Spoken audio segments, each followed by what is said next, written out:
ಕೃಷ್ಣಾ ನದಿ ಮತ್ತೊಮ್ಮೆ ಪ್ರವಾಹಕ್ಕೆ ತುತ್ತಾಗಿದ್ದು ಚಿಕ್ಕೋಡಿ ತಾಲೂಕಿನ ಯಡೂರು ಗ್ರಾಮದಲ್ಲಿರುವ ಶ್ರೀ ವೀರಭದ್ರೇಶ್ವರ ದೇವಸ್ಥಾನ ಸಂಪೂರ್ಣ ಜಲಾವೃತಗೊಂಡಿದ್ದು ಈ ಒಂದು ಕೃಷ್ಣಾ ನದಿ ಪ್ರವಾಹಕ್ಕೆ ಶ್ರೀ ವೀರಭದ್ರೇಶ್ವರ ಶಿವಲಿಂಗ ಸಂಪೂರ್ಣ ಜಲಾವೃತಗೊಂಡು ರಾತ್ರಿ 12 ಗಂಟೆಗೆ ಕೂಡ ಮೊಳಕಾಲವರೆಗೆ ನೀರಿನಲ್ಲಿ ಕೂಡ ಪೂಜೆಯನ್ನು ಸಲ್ಲಿಸಿದಂಥ ಭಕ್ತರು ದಿನಕ್ಕೆ ಸಾವಿರಾರು ಭಕ್ತರು ಈ ಒಂದು ದೇವಸ್ಥಾನಕ್ಕೆ ಭೇಟಿ ನೀಡುತ್ತಿದ್ದು ಇವಾಗ ಈ ಬರುವ ಶ್ರಾವಣ ಮಾಸದಲ್ಲಿ ಸಾಕಷ್ಟು ಜನರು ಈ ಒಂದು ಯಡೂರು ಕ್ಷೇತ್ರದಲ್ಲಿ ಶ್ರೀ ವೀರಭದ್ರೇಶ್ವರ ದೇವಸ್ಥಾನದಲ್ಲಿ ಬಂದು ತಮ್ಮ ಹರಕೆಗಳನ್ನು ತೀರಿಸ್ಕೊಳ್ತಿದ್ರು. ಆದರೆ ಕೃಷ್ಣಾ ನದಿ ಅಂದರೆ ಪಶ್ಚಿಮ ಘಟ್ಟಗಳಲ್ಲಿ ಸುರಿಯುತ್ತಿರುವ ಹೆಚ್ಚು ಧಾರಾಕಾರ ಮಳೆಯಿಂದಾಗಿ ಕೃಷ್ಣಾ ನದಿ ಮತ್ತೊಮ್ಮೆ ಪ್ರವಾಹಕ್ಕೆ ತುತ್ತಾಗಿದ್ದು ಚಿಕ್ಕೋಡಿ ಹಾಗೂ ಸುತ್ತಮುತ್ತಲಿನ ನದಿ ಪಾತ್ರದ ಜನರಿಗೆ ಸುರಕ್ಷಿತ ಜಾಗಕ್ಕೆ ತೆರಳಲು ಜಿಲ್ಲಾಡಳಿತ ಸೂಕ್ತ ಕ್ರಮವನ್ನು ವಹಿಸಿದ್ದಾರೆ. ಬನ್ನಿ. ಸುಮಾರು ನಾವು ನೋಡ್ತಾ ಇದ್ದೀವಿ, ಒಂದು ವಾರದಿಂದ ಮಳೆ ಆಗ್ತಾ ಇದೆ. ಸತತವಾಗಿ ನಾವಾಗಲಿ ಜಿಲ್ಲಾ ಆಡಳಿತ ಆಗಲಿ ಇವತ್ತು ಪೊಲೀಸ್ ಇಲಾಖೆದವ್ರು ಎಲ್ಲರೂ ಕೂಡಿ ಇಲ್ಲಿ ಜನರ ರಕ್ಷಣೆಗೆ ಸತತವಾಗಿ 24 ಇವ್ರು ಏನೇನು ಫೋನ್ ಕಾಲ್ಸ್ ಬರ್ತಾವೆ ಪ್ರತಿಯೊಂದು ವಿಚಾರ ಮಾಡಿ ಜನರ ಸಂಪರ್ಕದಾಗದವು. ನಾವು ನಿನ್ನೆ ಸನ್ಮಾನ್ಯ ಮುಖ್ಯಮಂತ್ರಿ ಆಗಲಿ ಉಪಮುಖ್ಯಮಂತ್ರಿಯವ್ರ ಜೊತೆ ಚರ್ಚೆ ಮಾಡಿ ನಿನ್ನೆ ಕೂಡ ಆಲ್ಮಟ್ಟಿದಿಂದ ಅಲ್ಲಿ ಫ್ಲೋ ಹೆಚ್ಚಿನ ಬಿಡುವಂಥದ್ದು ವ್ಯವಸ್ಥೆ ಮಾಡಿದ್ವಿ. ಇವತ್ತು ಈ ಪರಿಸ್ಥಿತಿಯಲ್ಲಿ ನಿನ್ನೆ ಸಾಯಂಕಾಲದಿಂದ ನಾವು ನೋಡ್ತೇವೆ ಈ ಭಾಗದಾಗ ಮಳೆ ಆಗಿಲ್ಲ. ಜನರಂದರೆ ಎಲ್ಲೆಲ್ಲಿ ಕೂಡ ಇವತ್ತು ಕೇಂದ್ರ ಪ್ರಾರಂಭ ಮಾಡಿದ್ದಾರೆ. ಅಲ್ಲಿ ಜಾನುವಾರಾಗಲಿ ನಮ್ಮ ಅಸಿಸ್ಟೆಂಟ್ ಕಮಿಷನರ್ ಆಗಲಿ DC ಅವರಾಗಲಿ ಎಲ್ಲ ಕೂಡಿ ತಂದು ಪರಿಪೂರ್ಣವಾಗಿ ಬೆಳಗ್ಗೆ 7 ಗಂಟೆಗೆ ನಮ್ಗೆ ಮಾಹಿತಿ ಕೊಡುವಂಥದ್ದು ಒಂದು ವ್ಯವಸ್ಥೆ ಮಾಡಕತ್ತಾರು. ಇವತ್ತು ಭಗವಂತ ಕೃಪೆಯಿಂದ ನಿಸರ್ಗ ಒಂದು ಸಹಕಾರದಿಂದ ಇವತ್ತು ಈ ಭಾಗದಾಗ ಮಳೆ ಆಗಿಲ್ಲ. ಇವತ್ತು ಸುರಕ್ಷಿತವಾಗಿ ನಮ್ಮ ಜನ ಊರದಲ್ಲಿ ಇದ್ದಾರಂತ ಈ ಸಂದರ್ಭದಲ್ಲಿ ನಾನು ಹೇಳಿ ಬೆಳೆಸ್ತೀನಿ. ವಿಶೇಷ ಅಂದರೆ ಇವತ್ತು NDRF ಟೀಮ್ ವಿಶ್ವಾಸ್ ಸುಮಾರು ಕಿತ್ನೆ ಲೋಗ್ ಆಪ್ 29 ಜನ ಒಂದು 15 ದಿವಸದಿಂದ ಸದಲ್ಗಾದಲ್ಲಿ ಅಲ್ಲಿ ಮುಖಾಮ್ ಮಾಡಿ ಈ ಭಾಗದಾಗ ವೇದಗಂಗಾ ದೂದ್ಗಂಗಾ ಕೃಷ್ಣ ಎಲ್ಲಿ ಕೂಡ್ತೈತಿ ಅದು ನೋಡೋಕೆ ಇವತ್ತು ಇಲ್ಲಿ ಅವರ ಅಬ್ಸರ್ವೇಷನ್ ಮಾಡಿ ಮುಂದಿನ ದಿನಮಾನದಾಗ ಹೆಚ್ಚು ಮಳೆ ಆದ್ರೆ ಅವರ ಯಾವ ರೀತಿ ತಮ್ಮ ಸುರಕ್ಷೆ ಆಗಲಿ ಬೋಟ್ ಎಲ್ಲಿ ಇಡಬೇಕಂತ ಇಲ್ಲಿ ಯಡೂರು ಗ್ರಾಮಕ್ಕೆ ಇವತ್ತು ಬಂದಿದ್ದಾರೆ. ಸುಮಾರು ನಾವಾಗಲಿ ಸನ್ಮಾನ್ಯ ನಮ್ಮ ನಾಯಕರಾದ ಪ್ರಕಾಶನ ಹುಕ್ಕೀರವ್ರು ಕೂಡಿ ಸುಮಾರು 11 ಬೋಟನ್ನು ತೊಗೊಂಡಿದ್ದೆವು.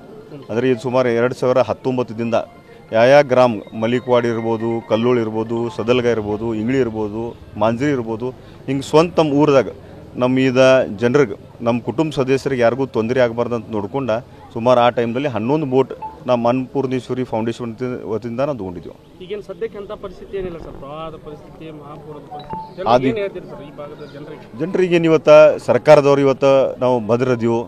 ಜನರು ಕೂಡ ನಾವು ನೋಡ್ತಾ ಇದ್ದೀವಿ, ಮ್ಯಾಗಿನ ಮ್ಯಾಗ ಇವತ್ತು TV ನೋಡಕತ್ತೀವಿ.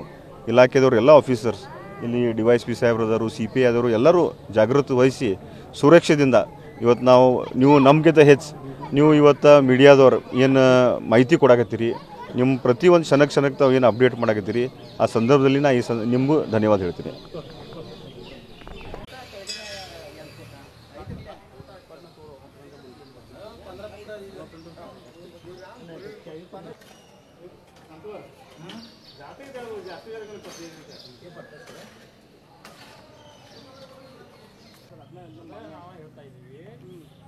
ಮಾಂದ್ರಿ ಮತ್ತು ಅಂಕಲಿ ನೋಡೋ ಏನು ಬ್ರಿಡ್ಜ್ ಇರಲ್ಲ, ಆ ಥರದ ಇಫೆಕ್ಟ್ ಯಡೂರಿಗೆ ಆಗ್ತದೆ. ಆ ಕಡೆ ಈ ಕಡೆ ಸಮಾನ ಇಲ್ಲ.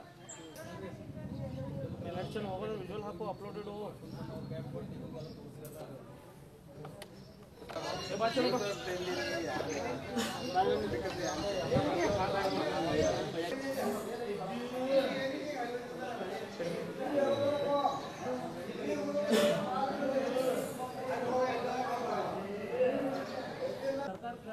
ಮನವಿ ಮಾಡಬೇಕು. ಯಾ ಸರ್ ಮಾಡೋಣ ಸರ್, ಮಾಡೇ ಬಿಡೋದು. ಎಲ್ಲ ಯೂಸರ್ ಆದ್ರೆ ಎಷ್ಟು ಹಿಡಿಬೇಕು ಪಿಲ್ಲರ್ಗಳು ಬ್ರಿಡ್ಜ್ ಮಾಡ್ಬೇಕು ಸರ್. ಅಲ್ಲಿ ಹೊಸದಲ್ಲ ಸರ್, ಈಗ ಇರೋ ಬ್ರಿಡ್ಜ್ಗೂ ಮಾಡಬೇಕು. ಮತ್ತು ಇನ್ಮೇಲೆ ಹೊಸದಾಗಿ ಎಕ್ಸ್ಪ್ರೆಸ್ ಹೈವೇ ಆಗ್ತಾ ಇದೆ. ಅದಕ್ಕೆ ಅಂಕಲಿಯಿಂದ ಶಿರೂರು ಮಟ್ಟ ಓವರ್ ಬ್ರಿಡ್ಜ್ ಆಗಬೇಕು. ಮತ್ತು ತಳ ಹಿಡ್ಕೊಂಡು ಹತ್ಬಿಟ್ರೆ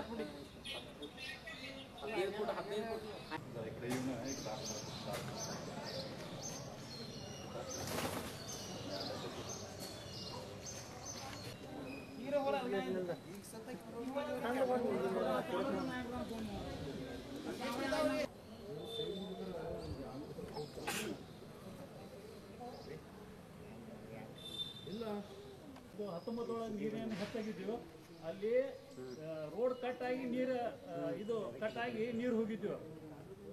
ಯಾಕಂದ್ರೆ ನಾವು ಈ ಭಾಗದಲ್ಲಿ ಇರ್ತೀವಿ. ಮೊದಲಿಗೆ 2019 ಸರ್ ಅದೇ ರೀತಿ ನೀವೇ ಅಂದ್ರಲ್ಲ ಸರ್, ಈಗ ಹಿಪ್ಪರಿಗೆ ಸರ್, ಹಿಪ್ಪರಿಗೆ ಓನ್ಲಿ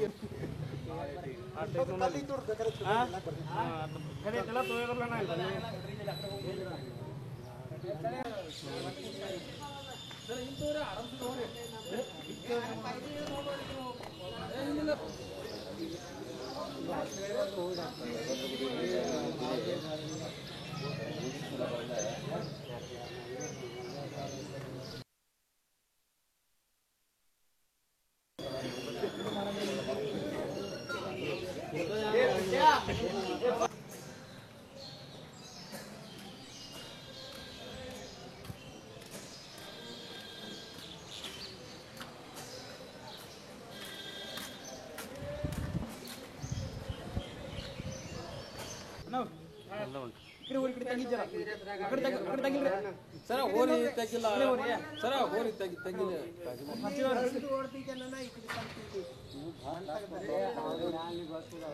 77,000 ಸರ್. ಅದು ಕ್ಯಾಲ್ಕುಲೇಷನ್ ಪ್ರಕಾರ ಇರ್ಬೋದು. ಹಿಪ್ಪರಿಗೆ ಎಷ್ಟು ಪಾಸ್ ಆಗೈತೆ ಸರ್? ಹಿಪ್ಪರಿಗೆ ಇಲ್ಲಿ ಎಲ್ಲ ಪಾಸ್ ಆಗೋದಿಲ್ಲ, ಮತ್ತೆ ಎಲ್ಲ ಪಾಸ್ ಆಗೋದಿಲ್ಲ. ಇನ್ನೊಂದು ಮಣ್ಣು ಅಟ್ಟ ಕುಡಿಯೋದಟ್ಟ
Era base visual, ini sufficient ini.